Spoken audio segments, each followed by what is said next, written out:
A real crime. In a series of podcasts, I want you to travel down some lonely roads with me. These are the roads I traveled with families who never got to say goodbye to loved ones. These family members were fated to live the rest of their lives waiting and wondering. I will begin this series with unsolved murders, but I will also revisit cases that include arrests because aspects of the case are worth re-examining. I wrote these stories when I worked as a reporter for the Charleston Gazette. Thanks for being with me today. I'm examining some old cases that would have been solved if modern technology was available, but I also want to talk about good old-fashioned accountability. Sadly, I think that for lack of accountability, some cases we have discussed will never be solved. Episode 24, Accountability. After a teenager's dismembered body was found flung over Gauley Mountain in 1962, police realized they were confronted by the kind of serious crime never seen before in Fayette County or all of West Virginia. Mike Rogers' body was cut in 13 pieces and tossed over the mountainside. Besides the evidence of the body itself, police had the Army duffel bag the body was transported in. At first, police thought the duffel bag would lead them to the killer. They traced the bag to its original owner, but discovered he lost the bag years earlier when he changed buses in Gauley Bridge, West Virginia. As police investigated the murder of Mike Rogers, they realized some other men had gone missing even before Rogers was dismembered. Their names would go onto a list of the murders attributed to the man dubbed the Mad Butcher. In time, police would count 7 victims. Obviously, if DNA had been available in the 1960s, police could have made good use of it, particularly in the case of Shirley Jean Arthur. His torso was found. His sister, Genevieve Gillen, always believed this was her brother because the stomach contents matched what she knew her brother's last meal to be. Some authorities disagreed because of the blood type on his Navy dog tags. Her brother, 33, had a tattoo on his arm and dental records, but his head and arms were never found. Her DNA could be matched to her brother's DNA if this modern miracle could have been available in 1963 when the torso was found in Pineville, West Virginia. As she told me, not knowing what happened to her brother destroyed her entire family.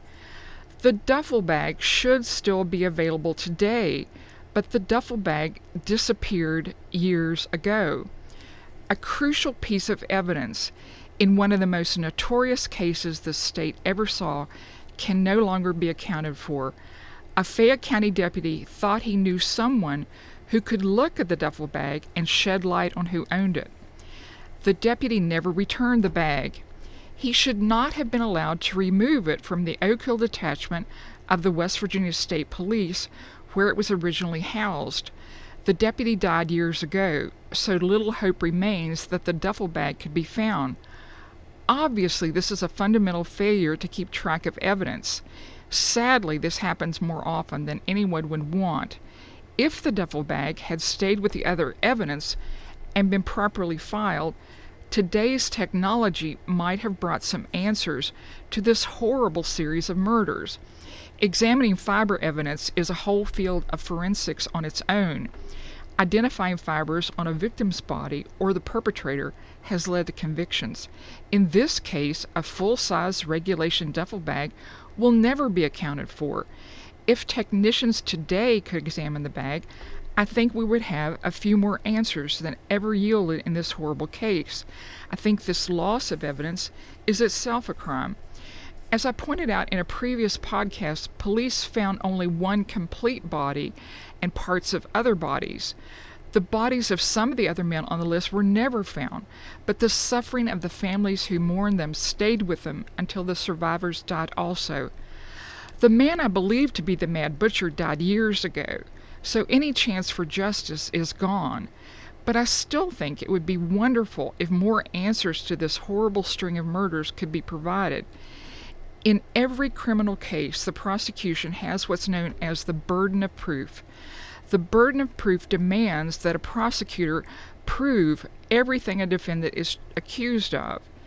If you've ever listened to a criminal trial, you might think what is called the chain of evidence is boring, but it's so essential in proving any case.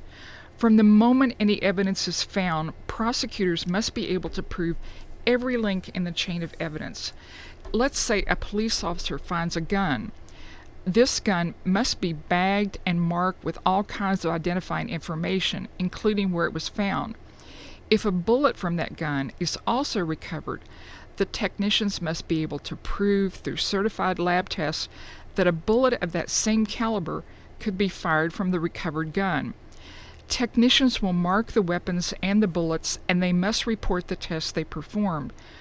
Both prosecutors and defense lawyers are allowed to introduce evidence at a trial, but only a judge will determine if the evidence is admissible and if the evidence can be shown to the jury. Once the case goes to trial, prosecutors and clerks in circuit court must make sure the evidence is secured at all times.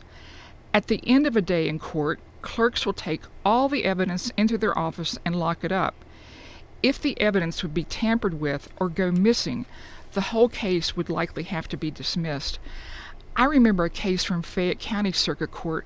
The judge ruled one piece of evidence could not be shown to the jury.